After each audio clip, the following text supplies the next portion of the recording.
London থেকে বাংলাদেশ সময় মধ্যরাতে হিথ্রো বিমানবন্দর থেকে যাত্রা করে আগামীকাল সকালে সিলেটে যাত্রা বিরতির পর বেলা 11:50 ঢাকায় অবতরণ করবেন ইনশাআল্লাহ।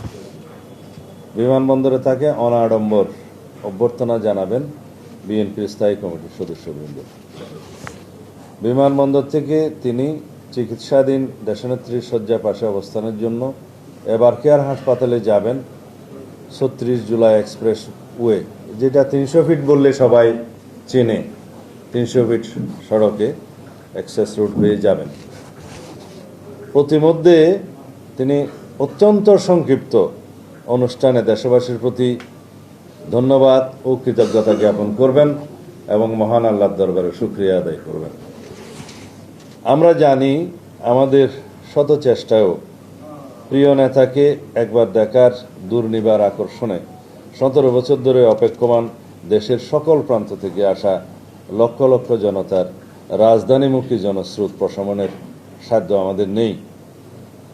আমরা নিশ্চিত ইনশাআল্লাহ আগামীকাল বাংলাদেশ তার ইতিহাসের বৃহত্তম জনসমাবেশ সাক্ষী হতে চলছে। সেই ইতিহাস দৃষ্টান্ত হয়ে থাকবে এই সুবিশাল আয়োজন নিশ্চিদ্র বা ত্রুটিহীন করা আমাদের এই ক্ষুদ্র কমিটি এমনকি বৃহৎ দলের পক্ষেও সম্ভব নয়। তারপরেও আমাদের স্বনির্বন্ধ অনুরোধ থাকবে স্বতঃস্ফূর্ত নেতা কর্মী সমর্থক ও শুভানুধ্যায়ীদের প্রতি আপনারা সর্বোচ্চ ধৈর্য ও শৃঙ্খলার পরিচয় দিতে প্রমাণ করুন আপনারা আমাদের প্রিয় নেতাকে কতটা গভীর ভালোবাসায় অভিষিক্ত করতে সক্ষম। 26 তারিখ শুক্রবার বাদ জুম্মা তিনি বাসভবন থেকে রওনা হয়ে প্রথমে শহীদ জিয়ার মাজার জিয়ারত করবেন এবং সেখান থেকে জাতীয় স্মৃতিসৌধে তিনি শ্রদ্ধা জ্ঞাপন করতে যাবেন। এটা 26 তারিখ।